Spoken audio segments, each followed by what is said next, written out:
also own yoga pants. No, he does not. Oh, God. The snowmobile got somebody. DJ Waffles. That ghost ride, though.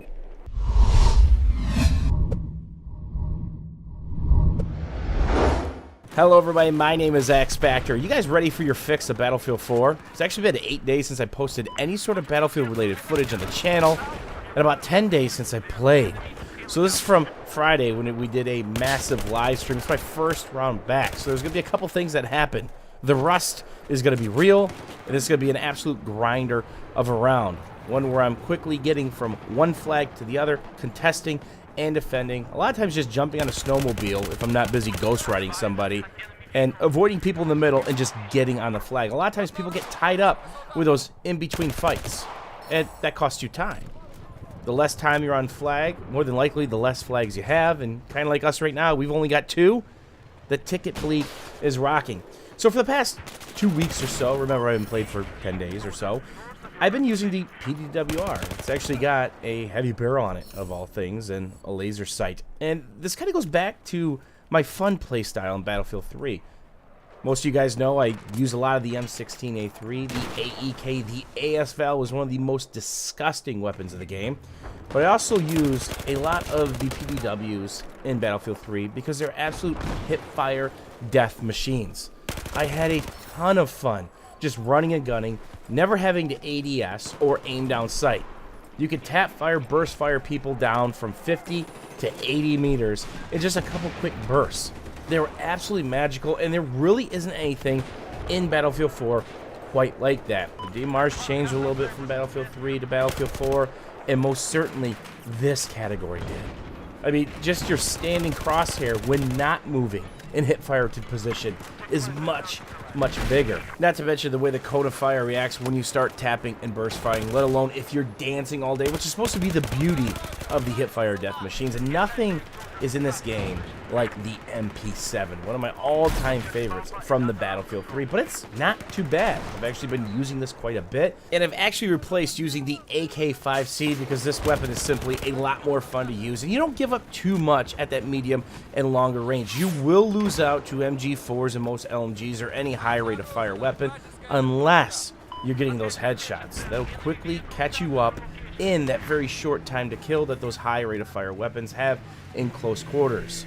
But it's also got a pretty steady hand at those medium and longer ranges as long as you're tap firing and bursting properly. So this weapon's been quite the treat, and pay attention to the snowmobile that rolls over the hill and actually gets the kill. That must have been a spawn position. So just another one of those money ghost rides, and as you can see in chat, that he had a great sense of humor. So we're kind of battling back and forth. We're still down about 30 tickets. It's all about establishing those 4 flags.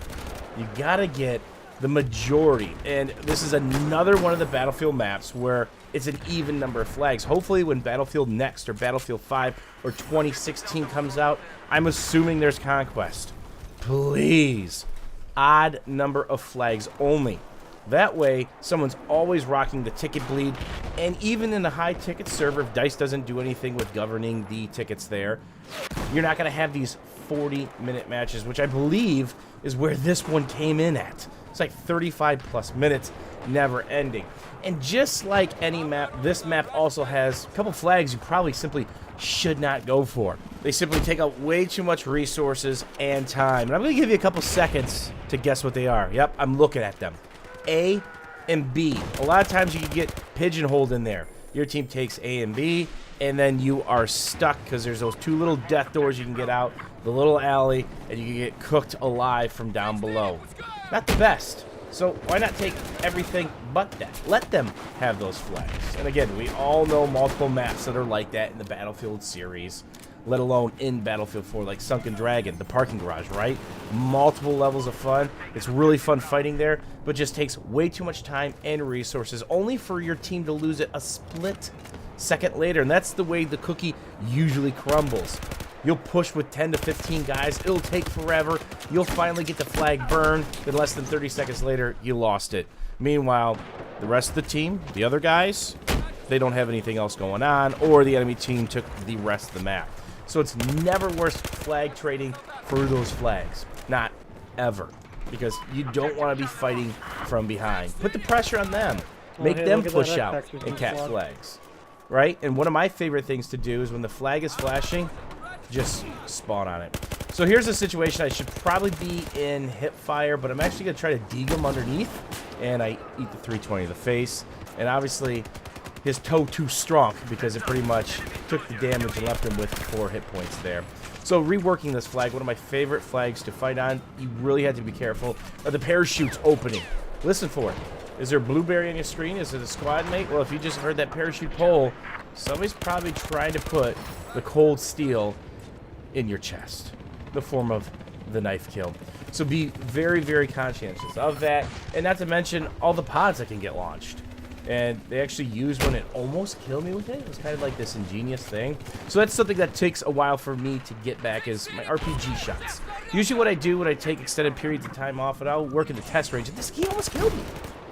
A+ for effort there.